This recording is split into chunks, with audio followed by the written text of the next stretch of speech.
Sí. para tener información. No se escuchó. Ahí está. Ahí nos escuchó.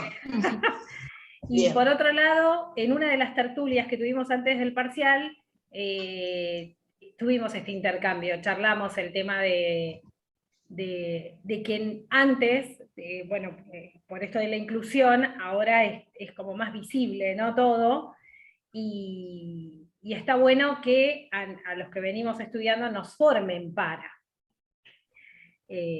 trabajar con chicos con distintas problemáticas, más allá de que obviamente tenés en las escuelas los equipos de orientación, las fonoaudiólogas, los, bueno, OA, OE, no me salen ahora los nombres.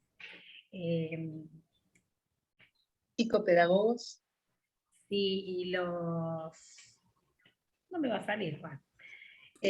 Como maestros inclusivos, de inclusión, profesores que van Claro, acompañando los incluso proyectos. los acompañantes terapéuticos, bueno, ellos también colaboran, pero hay que saber trabajar, y yo te digo, te abatatás. Si no tenés esa formación, uno puede dar lo mejor de sí, pero llegado el momento... Digamos, hay todo un tema para seguir, digamos, trabajando, porque falta mucho, digamos. La ley salió, la cuestión de, digamos, desde los principios de los derechos humanos, totalmente, digamos, importante esto, ¿no? Porque la inclusión de personas con discapacidad es un derecho humano. El tema es que, como siempre, en estas cuestiones de los cambios, los virajes que van dando los distintos momentos, que tiene que ver con los elencos gobernantes que tienen una mirada en un determinado momento, después vienen otros que tienen otra, y también es importante tener en cuenta que todavía, desde que salió la ley que habilita la inclusión de personas con discapacidad, no hubo realmente un andamiaje fuerte, digamos, porque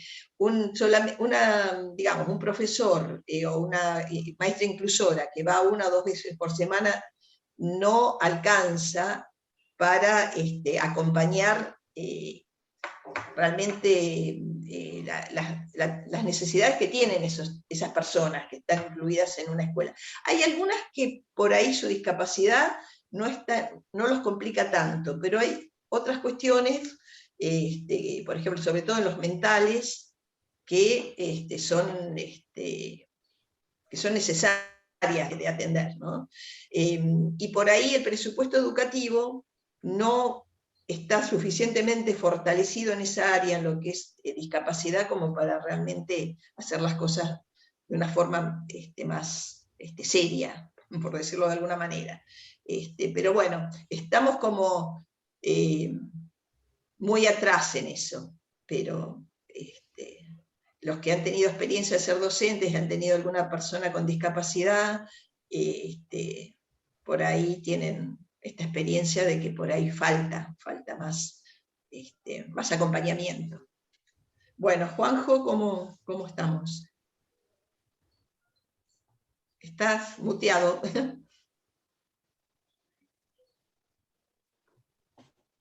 No te escuchamos, Juanjo.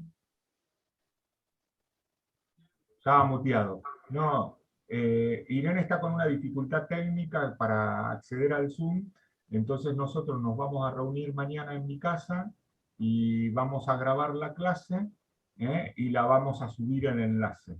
Durante el día vamos a subir el enlace. Es decir, el viernes, mañana a la noche o el sábado a la mañana va a estar el enlace de YouTube, que va a ser la clase con el PowerPoint que ella preparó, sobre Duvet y las características, digamos, qué pasa en esa sociedad moderna con la desigualdad y qué pasa con las instituciones y qué pasa con la educación, ¿no?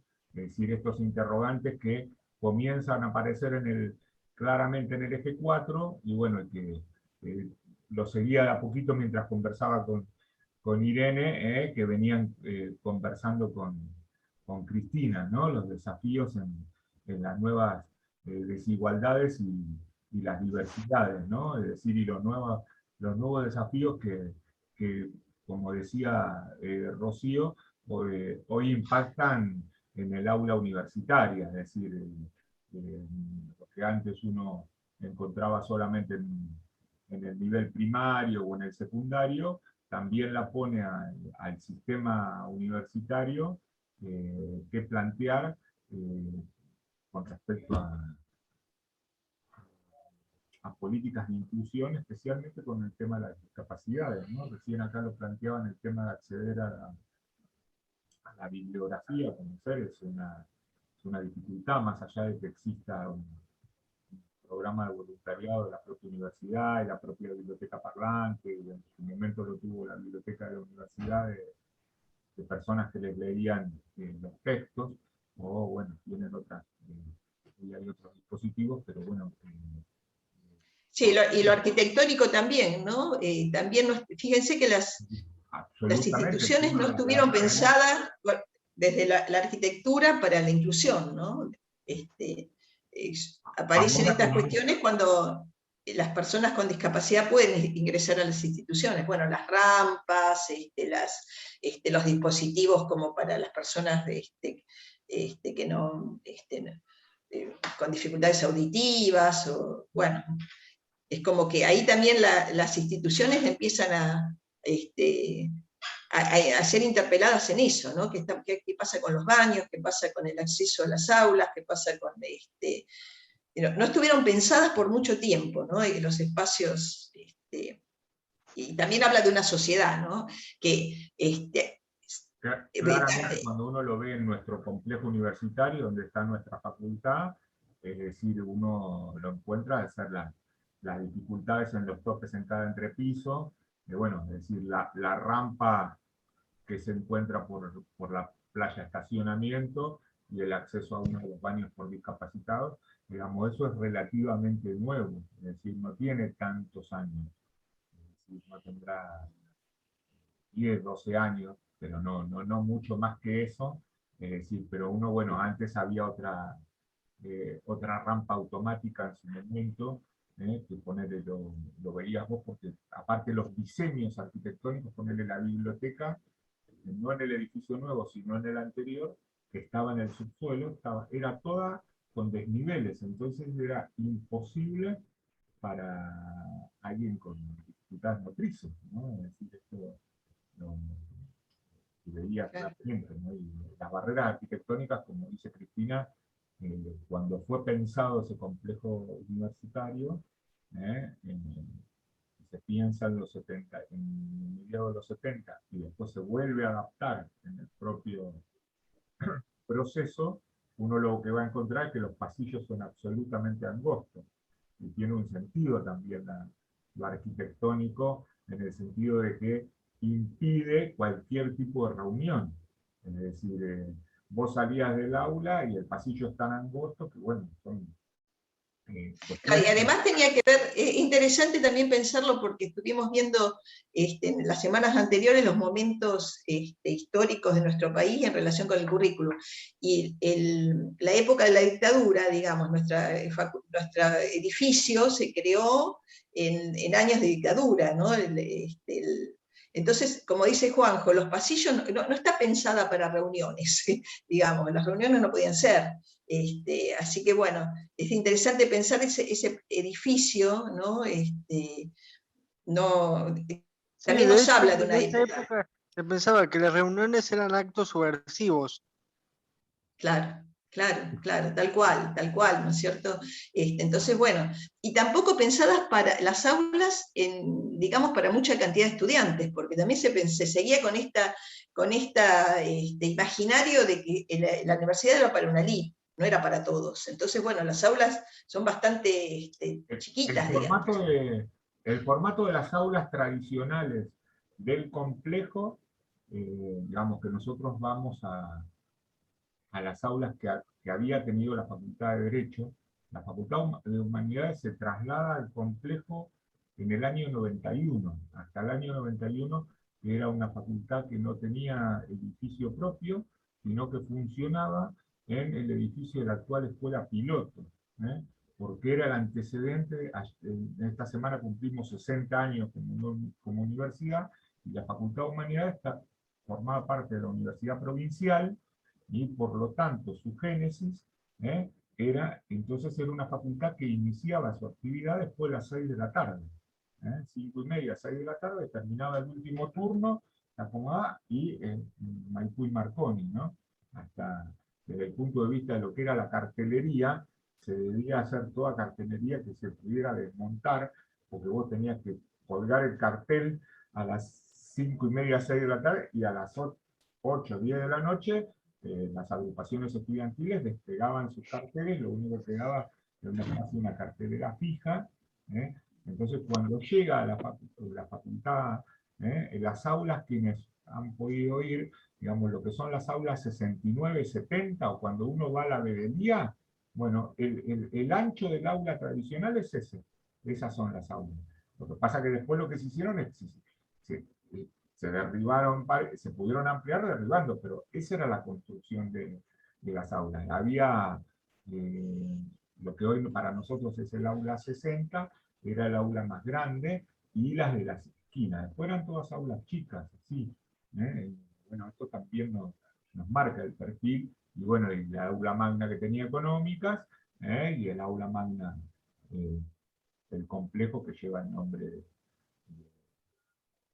una decana. Es muy interesante ver, digamos, la arquitectura y su relación con el clima institucional y con las cuestiones de época, y poder leer lo que nos va diciendo. Lo mismo cuando, no sé, ya vamos cerrando, Juanjo, pero se me va ocurriendo esto: cuando ustedes vean las escuelas, cuando miren las escuelas, transiten los pasillos de las instituciones, también dice mucho, ¿no?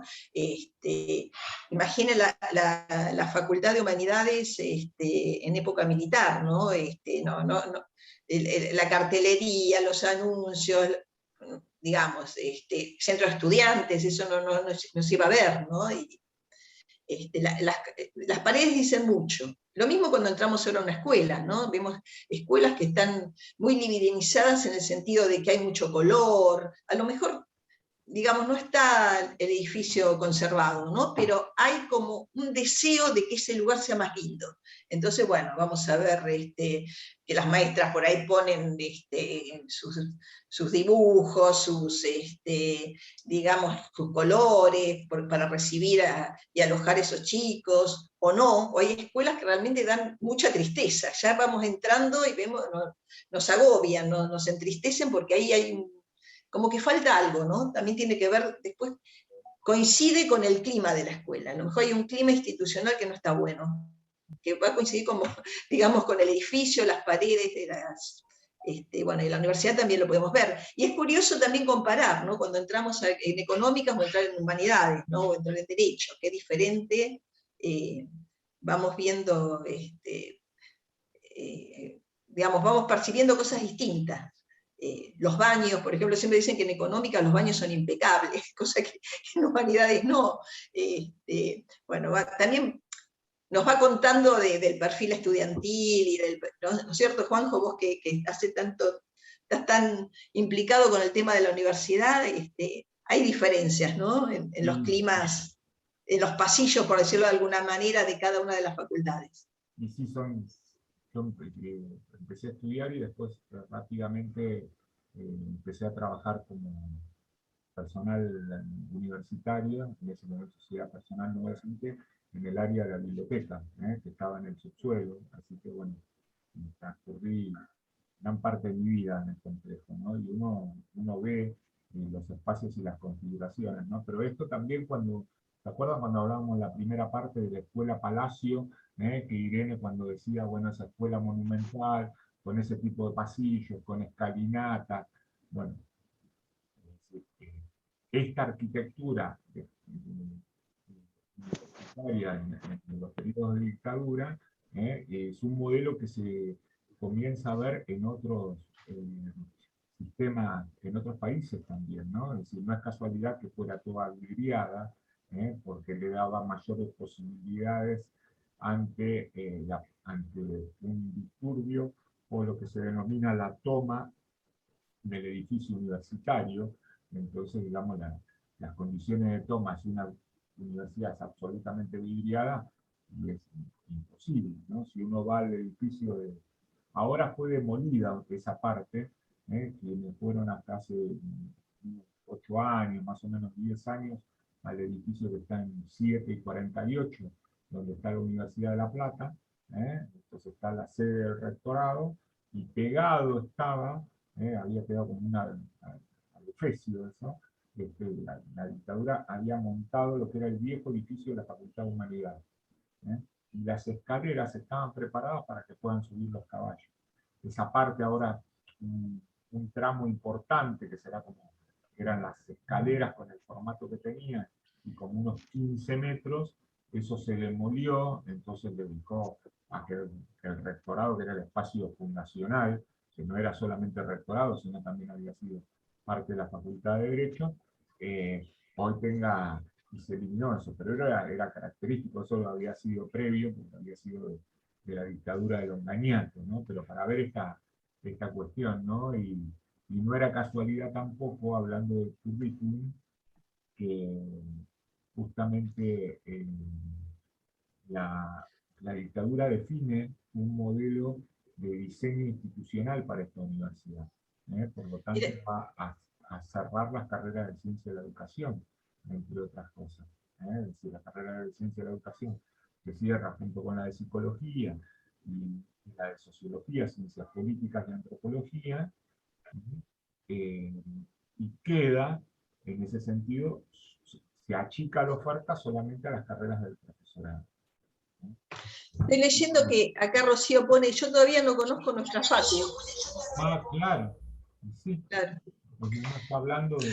Lo que sí vi es lo que decía el profesor en la Facultad de La Plata, yo soy egresada de allá, y se notaba mucho la parte de abogacía, la parte nueva, por lo menos cuando yo cursé, que era nada que ver, era horrible, la otra parte era como re linda. Milagros dice, yo tampoco, y yo me quedo pensando, y con esto ya no hablo más, porque por ahí ya quieren ir cerrando, pero cuánto aprendemos del estar en los espacios, digamos, donde nos podemos vincular, porque esto de la virtualidad, bueno, la vamos remando como vamos pudiendo, pero lo que nos da las aulas, lo que nos dan los pasillos, el centro de estudiantes, todas esas cuestiones que no...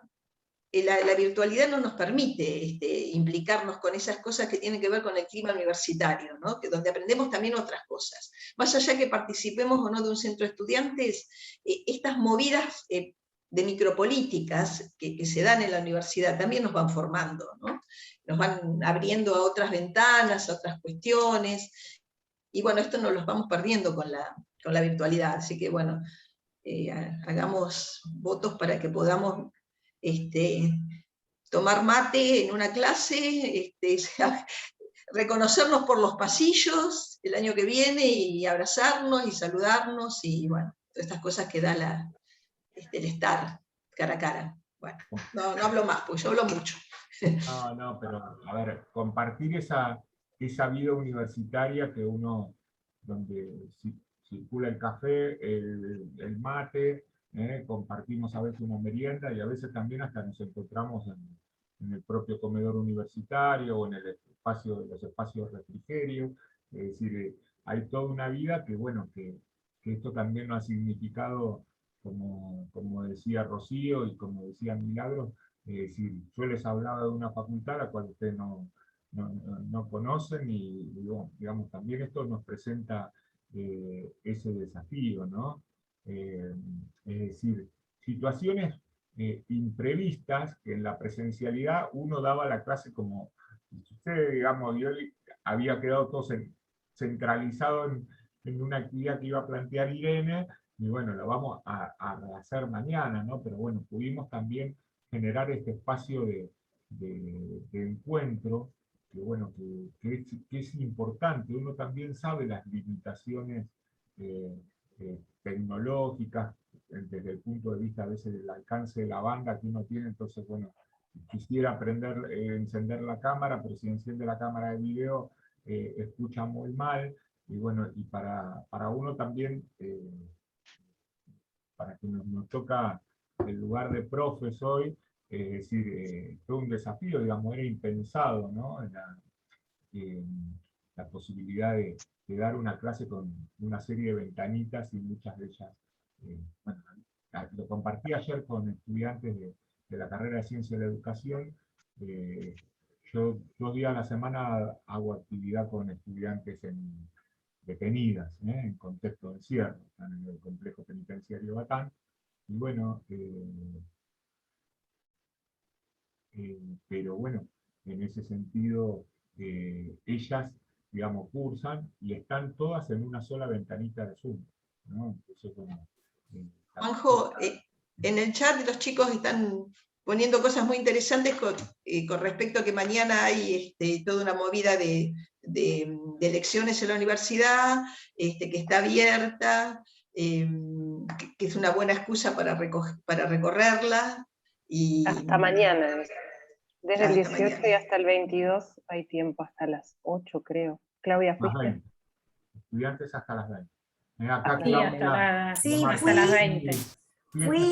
Los chicos te reciben y te acompañan, fue muy emocionante poder encontrarme con algunos chicos y chicas que los había visto solo por las ventanitas de la computadora, así que pudimos abrazarnos corriendo un poquito así la cara de costado, pero fue muy, muy lindo poder encontrarnos y aparte te acompañan hasta votar, ¿viste? Fue muy hermoso, muy emocionante.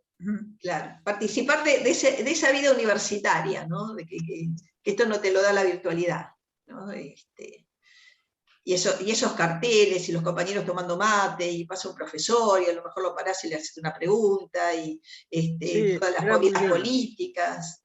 Bueno, eso es muy lindo. Muchas veces salen esos diálogos que son tan potentes, con preguntas que tienen que ver con la asignatura y otras veces que no, pero muchas veces en ese pasillo o en la plaza, digamos, ahora que está muy lindo el tiempo, entonces uno se queda mucho más tiempo, hemos prolongado en ese sentido, en ese diálogo, en ese encuentro que, que es un verdadero diálogo, porque las distancias ahí son mucho más chicas, en el sentido de las jerarquías profesor-estudiante,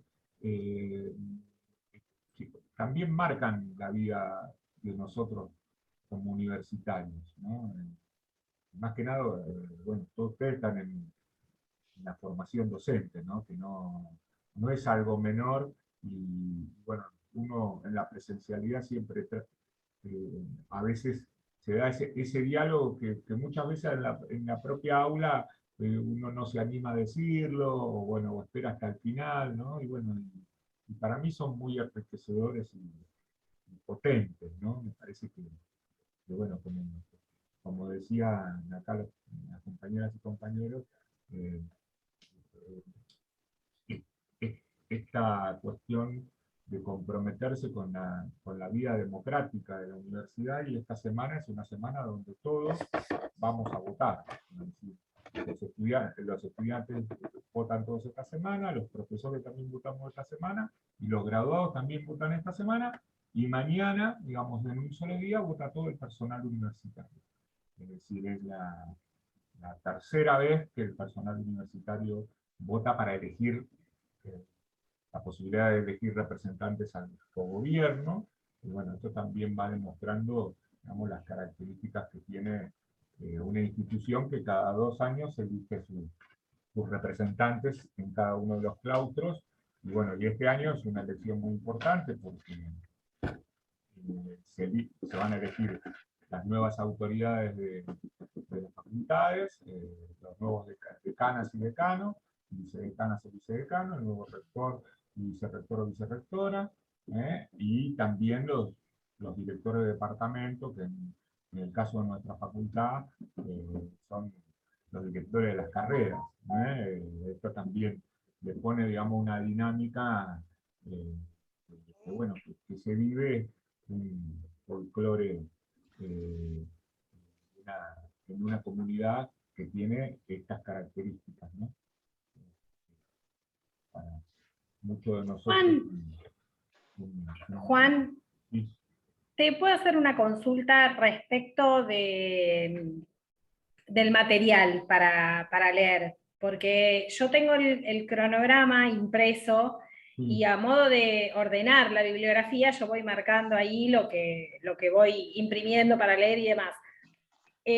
La clase de hoy era ¿por qué preferimos la desigualdad? Era el capítulo 3 de Duvet. De Duvet.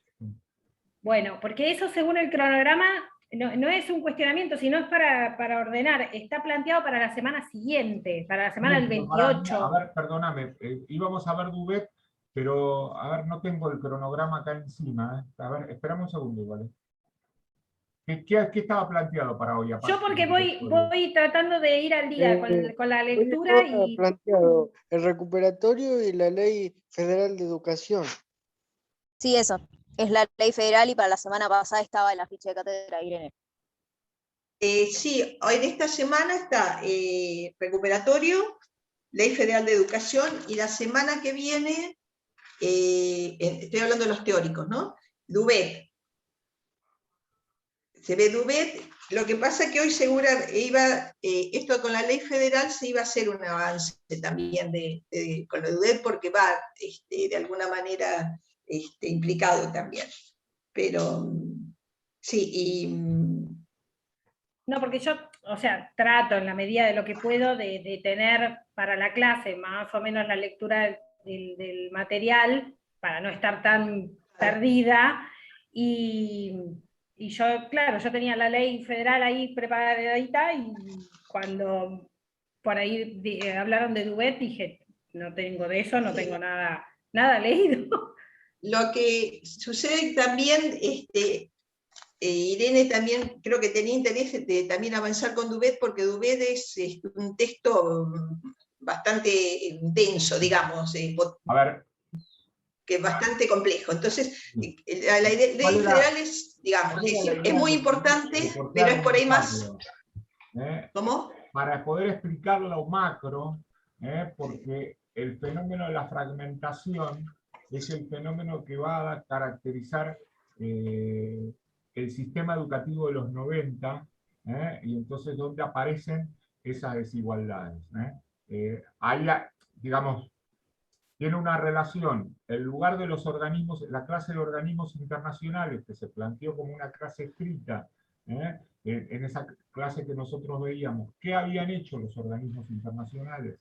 Es decir, ¿qué planteaban los organismos, especialmente Banco Mundial, y luego el BID, y en otro momento la CEPAL, con respecto al tema de las reformas de los sistemas educativos? Claramente esto va asociado a las políticas del Consenso de Washington, y para América Latina se va a plantear esa idea de modernización del sistema con reformas que van a abarcar gran parte de los 90. Esas reformas se van a dar no solo en la Argentina, sino se van a dar en la región, se van a dar en Brasil, se van a dar en Chile, se van a dar en Paraguay. ¿En el marco de qué? De una reforma del Estado. Y en esa reforma del Estado hay un proceso de transferencia de los servicios educativos. Muchas veces, algunos de nosotros hemos dicho el Colegio Nacional de Alberti Mitre, o el comercial si uno iba a la tarde.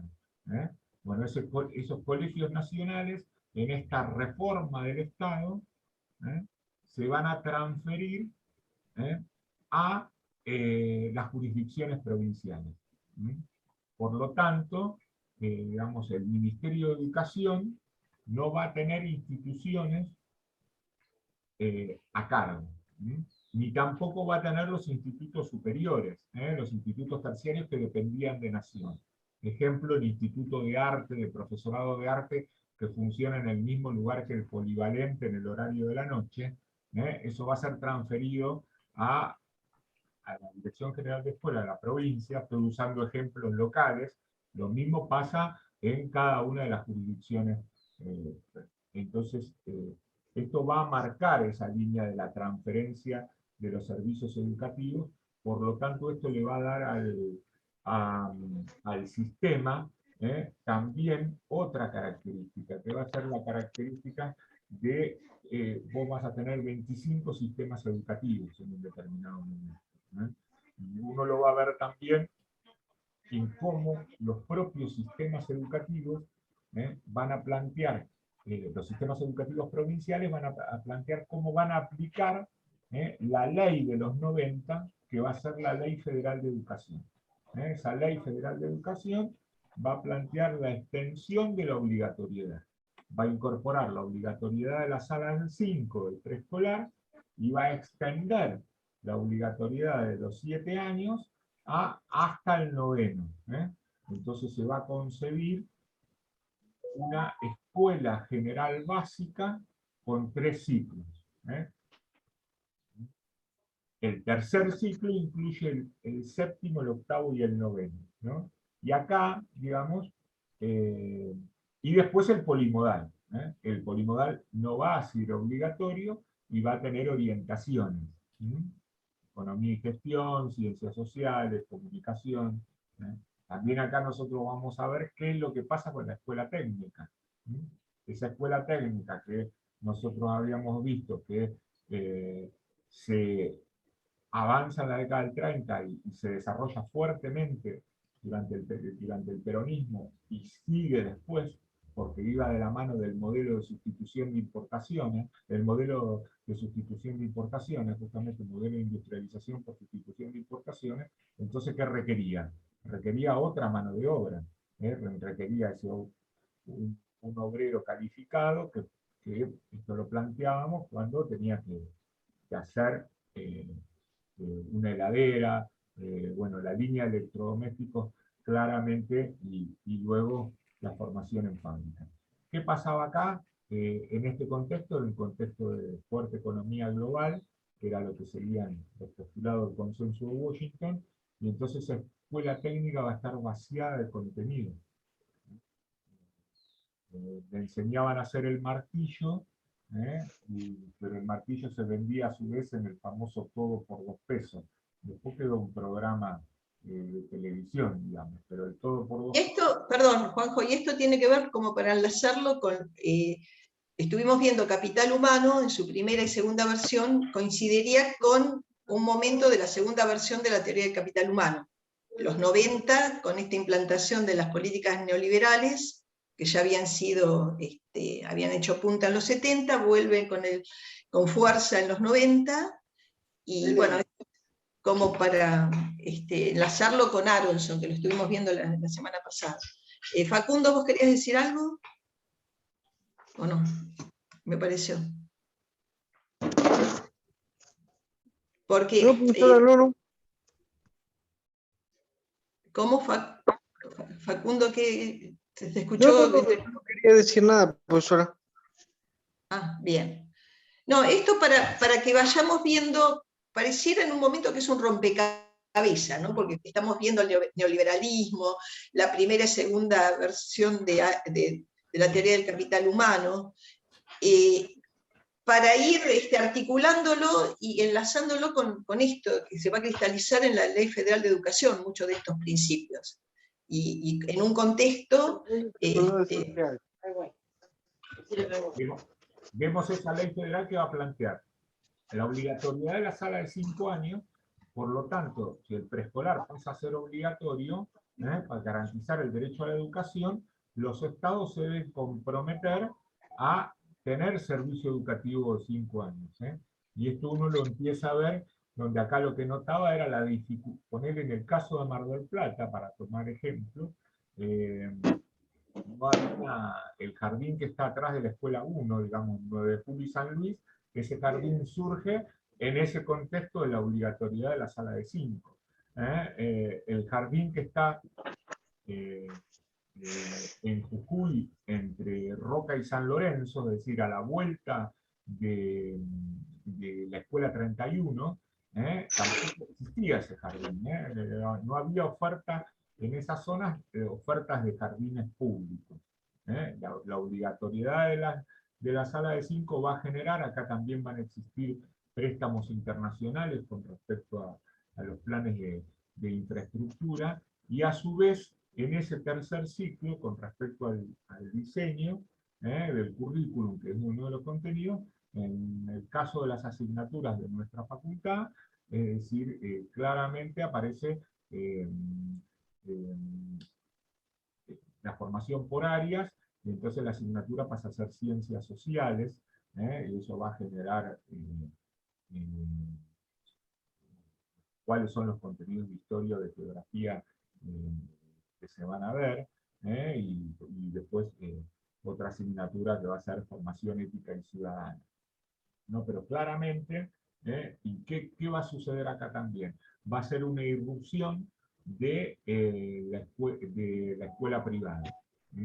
Las escuelas privadas que tenían primaria van a ampliar su servicio educativo a la escuela secundaria, y al revés, aquellos colegios secundarios que eran escuelas secundarias de 5 años, dicen, no nos vamos a poder quedar con 3, solamente con los 3 años del polimodal, entonces van a, en algún momento por ahí convenian con alguna otra institución, pero luego comienzan a tener oferta de los años de GB, es decir, más allá del tercer ciclo, ¿no? Esa va a ser la ley federal de los 90, que por otro lado va a plantear otro tipo de características que tienen que ver con esa reforma del Estado, con toda un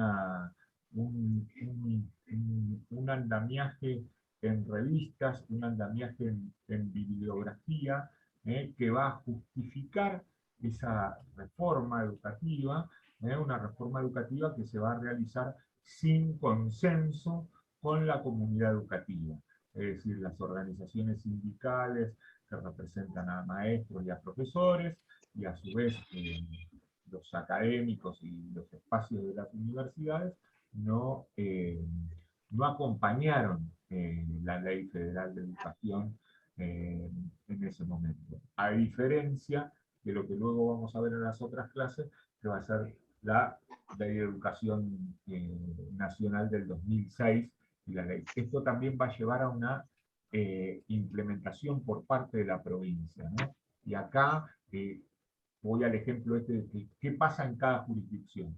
En el caso de la provincia de Buenos Aires, toma la decisión de aplicarla en los 3 ciclos, en el primer, segundo y tercer ciclo del EGB, y en el caso de el octavo, lo que era el primer año de la vieja secundaria, que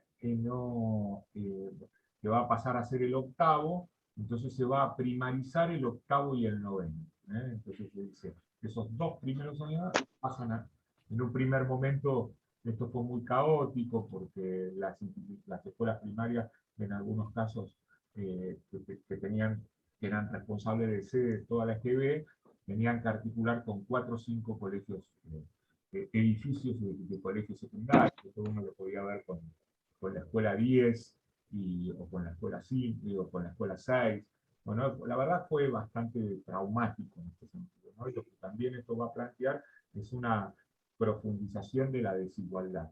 Pero a su vez también, en este caso, van a aparecer claramente otras políticas de asistencia, como va a ser la política que amplía, también va de la mano de la obligatoriedad, se crean en algunos casos los comedores, y en otros casos se amplían los cupos de comedores. En un contexto económico-social muy complejo, de un fuerte desempleo, y un crecimiento en ese momento de un sector que en la Argentina era bastante pequeño, que era el de la economía informal, con las consecuencias que eso tiene el estar en la economía informal, porque uno no tiene ni seguro de salud, o obra social, como comúnmente decimos nosotros, ni aporte jubilatorio. Es decir, cuando uno es joven, entonces cuando eso avanza en el tiempo, va a tener otras consecuencias. Juanjo, para aprovechar, ¿no? Esto, si podés explicar que estamos en un momento de estado postsocial, porque esto aparece, estos 2 conceptos, el estado benefactor y el estado postsocial. Si querés por ahí hacer mención a eso, que me parece importante. Ese estado de bienestar que se había consolidado en la Argentina, claramente en el modelo de sustitución de importaciones, va a tener una crisis a partir de del año 76, pero acá ya estamos hablando de un Estado postsocial. ¿Y qué cambia, por otro lado? El tipo de políticas sociales y hasta la política educativa, que pasan a ser políticas focalizadas. Uno de esto claramente lo va a ver, un ejemplo que, bueno, Cristina tiene experiencia profesional en ello, es decir, bueno, cómo en determinadas comunidades vulnerables se va a ofrecer un jardín maternal, va orientado en la comunidad de Las Heras, para poner uno de los barrios de Mar del Plata, una extensión para madres jóvenes, de una sala de 3 o sala de 4, o en otros casos va a ser guardería, pero claramente, pero no es para todos. Eso es focalizado, es decir, en determinado grupo, en determinada edad, uno tiene que cumplir con esos requisitos. Y en general, por otro lado, esos proyectos eran proyectos de organismos internacionales y tenían un financiamiento por un periodo de tiempo. Y también acá se va a dar y también empieza en este periodo lo que va a empezar a ser el retiro de los sectores medios en la Argentina de la escuela pública. Claramente la escuela secundaria es donde primero se ve, ¿no? Y es el periodo de irrupción, crece fuertemente la cantidad de oferta educativa por parte de las instituciones privadas, ¿no? Hasta el punto que también acá se van a denominar que la diferencia va a ser de gestión. Todas son escuelas públicas, la diferencia es la gestión. Muchas de esas escuelas van a tener, va a haber una línea avanzada de subvenciones, y otras van a dejar de tener subvención, y la escuela va a pasar a satisfacer esos escenarios de un currículum internacional, va a aparecer fuertemente ofertas de escuela bilingüe en ese momento de los 90, estamos hablando de casi 30 años atrás. Las salas de informática van a pasar a ser, digamos, como el espacio de innovación, es decir, como si nosotros hoy habláramos de la robótica y la inteligencia artificial dentro de la escuela. Era en ese momento la llegada de las salas de informática, van a marcar así como algo distintivo en ese sentido, también para poner en este nuevo diseño curricular, que hay varias estudiantes de inglés, se va a incorporar la enseñanza de inglés en los niveles primarios, también para plantear acá esta cuestión del currículum, el prestigio del capital cultural. Eso no se daba en la escuela primaria pública, entonces, bueno, claramente las familias mandaban a un instituto de inglés o a una profesora, cuando comentábamos en su momento las dificultades que generaba, uno cuando llegaba a la escuela secundaria, en ese currículum tradicional que vos tenías inglés o francés, ese inglés o francés también tenía que ver con el diseño del viejo. Sí, el inglés se daba como taller o como materia extracurricular. Claro, pero no era obligatorio. No era obligatorio. Es decir, no. Yo hice la escuela primaria antes de la ley federal y no tuve nunca inglés. No era obligatorio, no, por eso eran horas extracurriculares o talleres, no era obligatorio. Pero cuando vos llegabas a la escuela secundaria, si no habías ido a la cultural, estoy hablando de ejemplos muy viejos, no existía el CEN, si Cana, bueno, de ahí claramente se veían las diferencias en ese sentido, ¿no? Donde aparecía el prestigio, la distinción, todas aquellas cuestiones de las cuales veníamos hablando, ¿no? de cruzar con teoría y práctica. Y también lo que va a aparecer acá es la necesidad de la formación docente continua a través de un circuito que va a ser de acreditación de puntaje de cursos en la Red Federal de Formación Continua. Esa red, ¿qué va a hacer? El ministerio cede los edificios, pero se queda con el control curricular a través de los contenidos mínimos, los famosos CBC.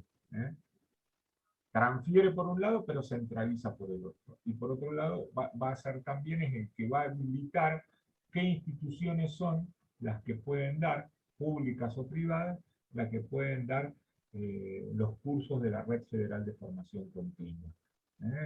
Claramente acá va a aparecer el discurso de la calidad, esto asociado acá a la versión la segunda versión de la teoría del capital humano. Es decir, claro, un nuevo glosario hace eclosión, ¿no? Eficiencia, calidad, competencia, bueno, todas estas cuestiones que tienen que ver con unas miradas diferentes a lo que veníamos estando acostumbrados, que tenía que ver más con contenidos. Ahora se va a hablar más de competencias, y bueno, estas cuestiones son dictadas por los organismos internacionales, que después vamos a verlo en profundidad, ¿no? Son como recomendaciones que bajan para América Latina y que son llevadas al campo educativo. Es como que toda esta ley me parece que como que apunta a construir una fuerza de trabajo eficiente. Bueno, claro, en realidad... Otra de la categoría que va a plantear es el tema de la eficiencia. Otra categoría que no es de un producto del campo educacional, que es la economía, la teoría de la administración, y también eso le va a generar una fuerte adhesión de las instituciones privadas en la posibilidad de poder decidir más claramente en su proyecto institucional, los famosos PEI, y en la contratación de su personal. ¿Qué intentaba hacer también los postulados de los organismos internacionales que lo van a plantear? Flexibilizar los estatutos docentes. Es decir, que uno no iba a ser un docente titular para toda la vida, es decir, sino que vos ibas a tener que validar cada tanta cantidad de años, o en otros casos, que son los casos de mayores niveles de transferencia, el famoso voucher, donde esto se da en determinadas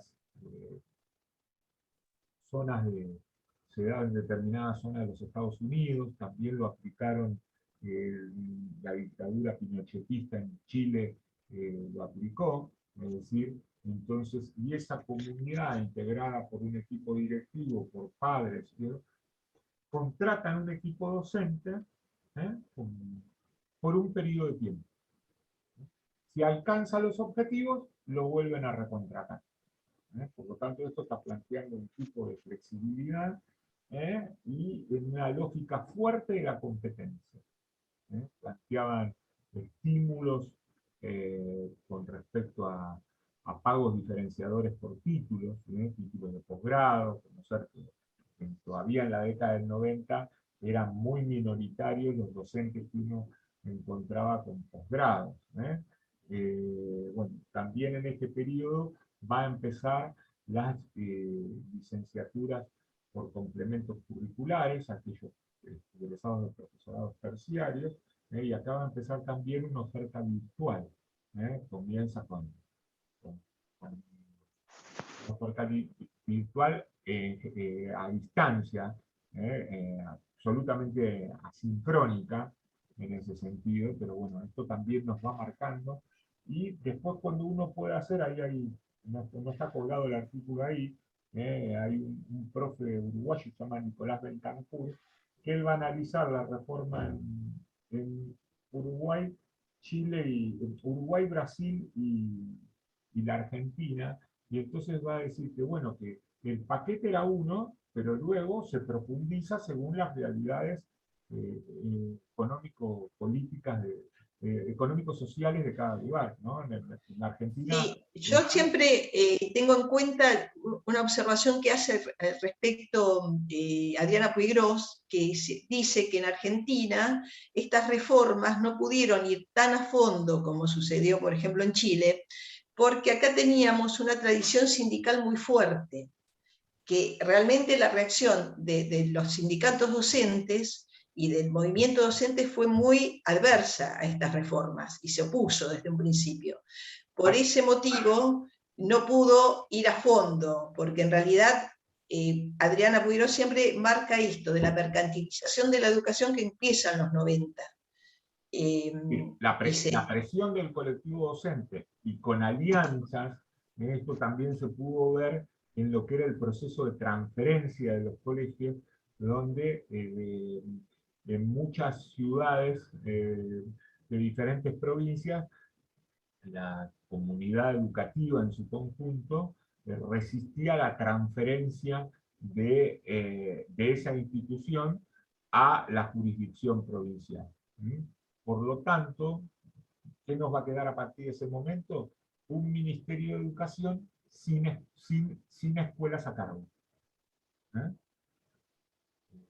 Esto también va a generar otro tipo de dificultad, que nosotros ya lo veíamos desde el origen del sistema, en las provincias con menor desarrollo van a tener problemas de financiamiento para garantizar un salario acorde para el funcionamiento del sistema.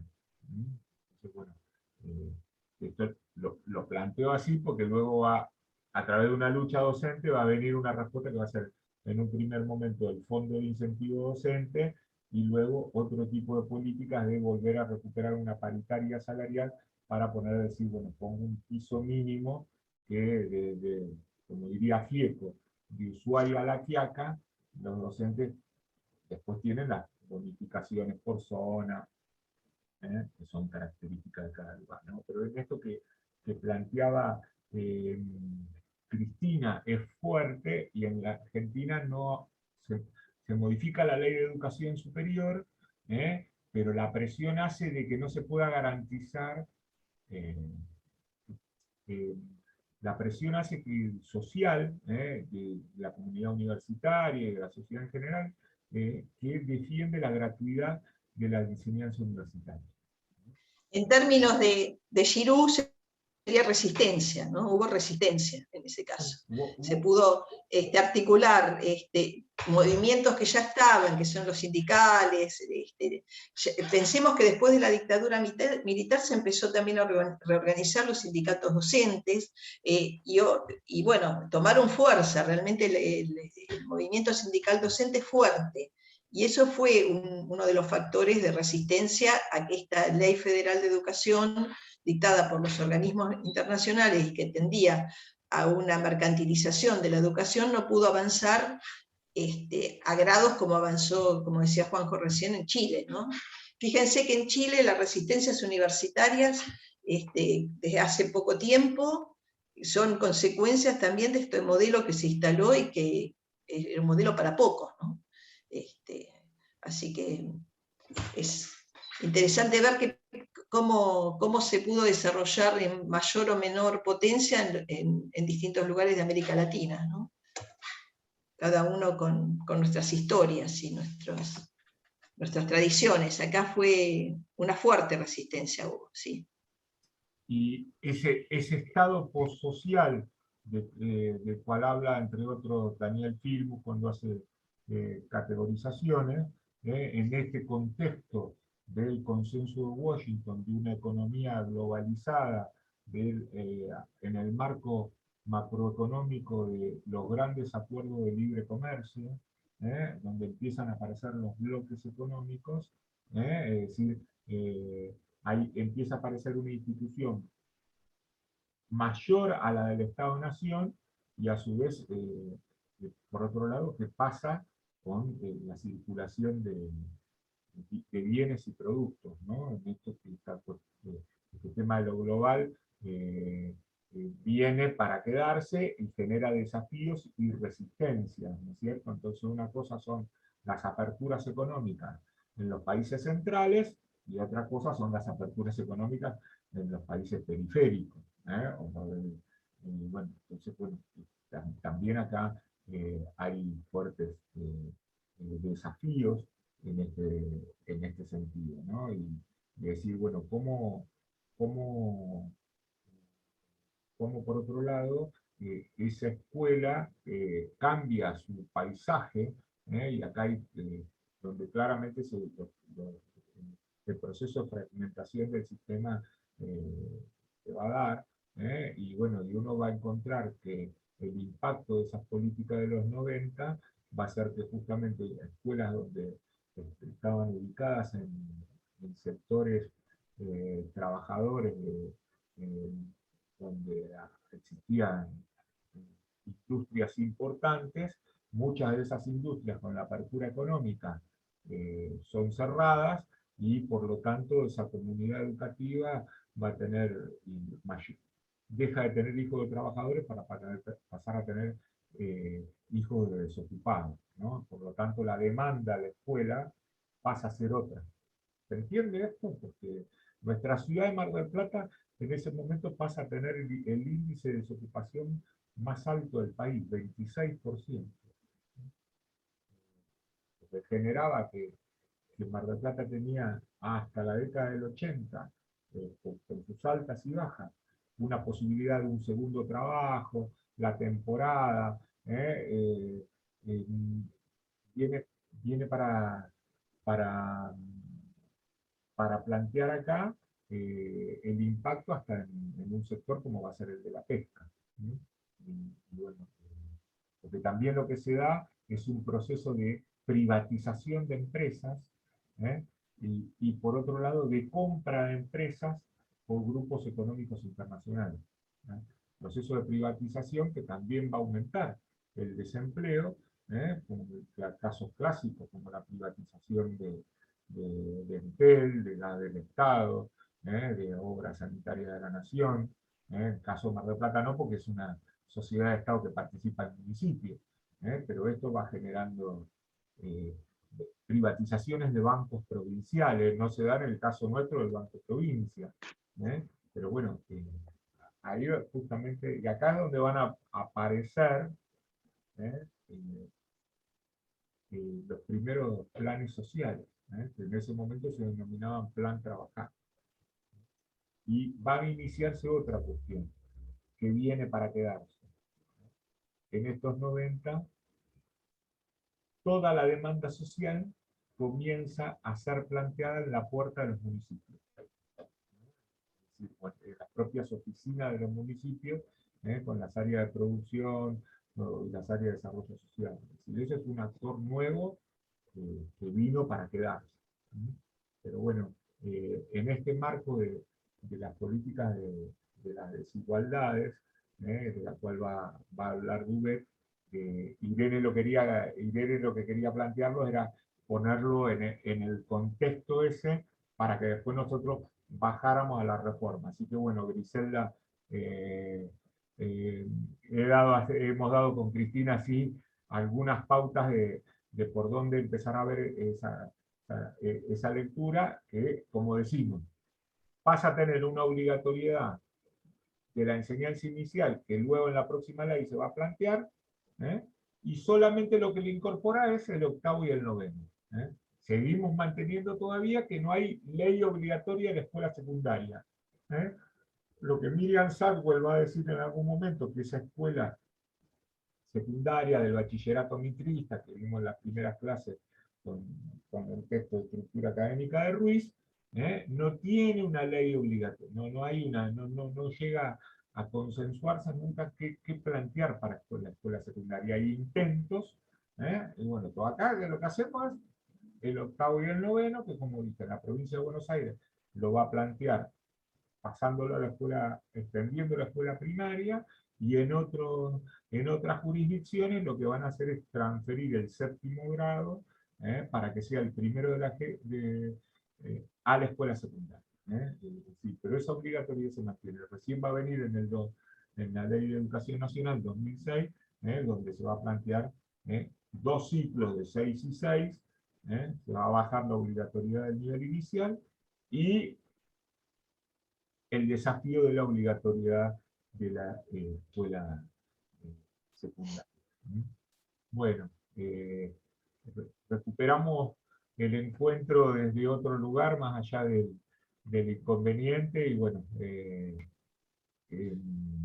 nosotros vamos a subir esta clase de Dubet, y bueno, y nos encontramos la semana que viene El próximo jueves, por ahí planteamos alguna actividad de foro para ver, digamos, sistematizar bien ley federal y cerrar alguna cuestión de lo que quede de lo de UB. ¿Les parece? Así ajustamos. Sí, sí. Sí. Y les pedimos disculpas por el contratiempo, que bueno, bueno, esto también nos plantea, ¿no?, los desafíos que uno tiene como docente siempre, ¿no? Sí, sí. Que puede encontrar una dificultad y bueno, y hay que asumirla profesionalmente y bueno, y plantear, y también esta cuestión, ¿no?, que a veces nos cuesta. Y Cristina esto por su trayectoria profesional lo plantea, y antes me ha marcado así, bueno, si uno dice, bueno, esto lo digamos, no que uno, nosotros no sabemos todo, ¿eh? Es decir, y también esto hay que plantearlo, es decir, que uno muchas veces, uno comparte, y a veces tiene que profundizar, ¿no? Porque si no parecía antes la vieja formación docente que el docente sabía todo, y una cosa es ser responsable, un profesional responsable es otra cosa, pero me parece que esto de lo que se había planteado hoy, que no se pudo dar, y bueno, ese primer encuentro que pasó desde de que debatieron cuestiones acerca de lo del parcial, fueron al tema del currículum y la formación docente, y bueno, y ante la pregunta de Griselda, terminamos vinculando organismos internacionales, la Ley Federal de Educación, y lo macro en el surgimiento de la desigualdad para ver qué es lo que plantea Duvet, es decir, porque ese modelo de teórico de Duvet va a ser luego aplicado por especialistas argentinos, y se va a utilizar en la literatura académica del campo de la ciencia de la educación en Argentina. Bueno, si no hay alguna otra pregunta, ¿les parece que dejemos por acá? Sí, está perfecto. Bueno, Sí, sí. Bueno, nosotros... Bueno. Muy buena clase. Muchas yo gracias. los espero el lunes a la gente de mi comisión y que, bueno, que tengan un lindo fin de semana. Que ya se Buen fin de viene. semana, gracias. Gracias, Gracias, igualmente. profe, igualmente. Muchas gracias. No, Chao, gracias. gracias. Juanjo, me queda un minuto que te tengo que hacer una consulta. Sí, cómo no.